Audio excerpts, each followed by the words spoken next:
that look at the skies, that another one is coming. You know, the majority leader, and how you, as you often call him, the leader of this house, has been somebody who is respected for defending the institution of the National Assembly. He does that severally. And as that 7th Assembly, he was a fiery opposition minority leader. But I know that when you work and do your job in the present circumstance, it's not easy.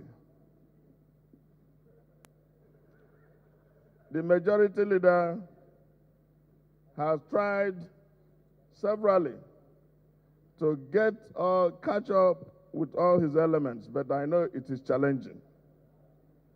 So I can understand the present circumstance in which you operate, that sometimes you go and begin to defend things that are difficult.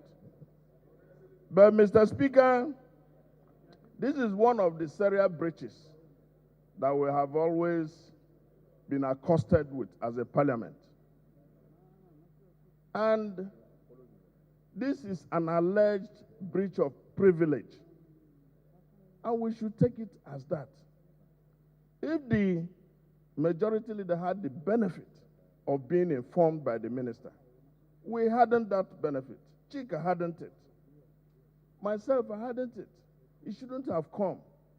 And it is by investigation, when it is directed to the House Committee on Ethics and Privileges, that will make a finding to that effect.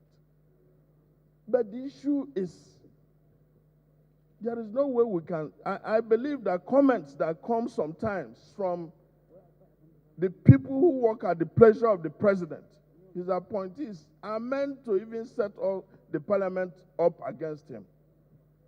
I remember the issue of 2.8 billion loan. It was alleged that the House was holding it back.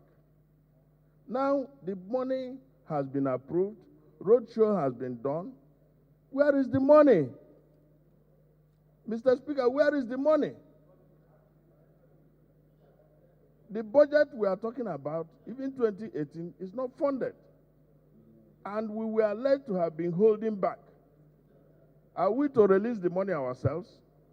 Mr. Speaker, I remember very well. Memory is very short. This memory you see is very short. People will soon forget that this budget is going to be brought on the 19th. By January, they say National Assembly is holding the budget.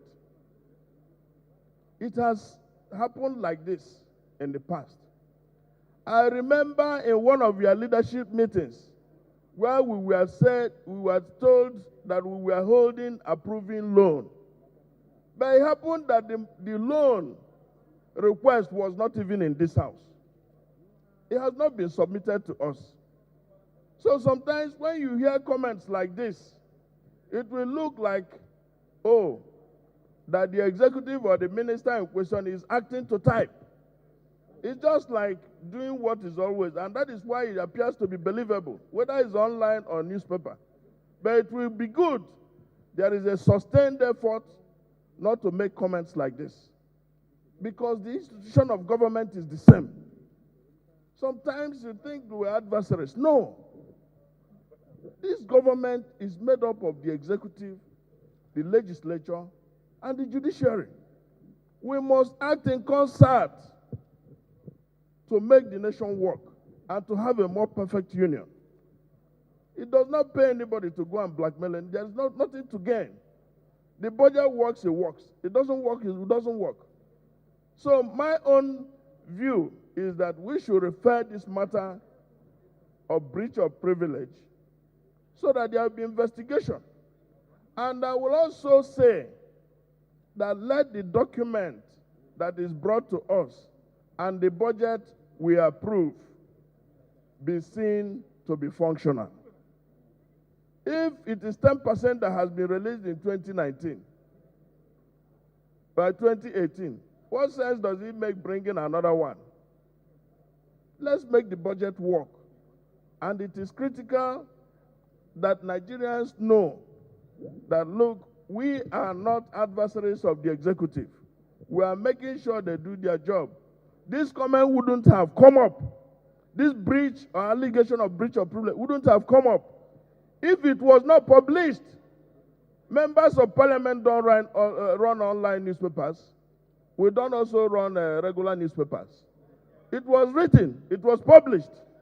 So, Mr. Speaker, I will plead that we refer this matter to the Ethics and Privilege Committee for proper investigation. And they should return, they should report back to the House by Tuesday next week. Thank you very much.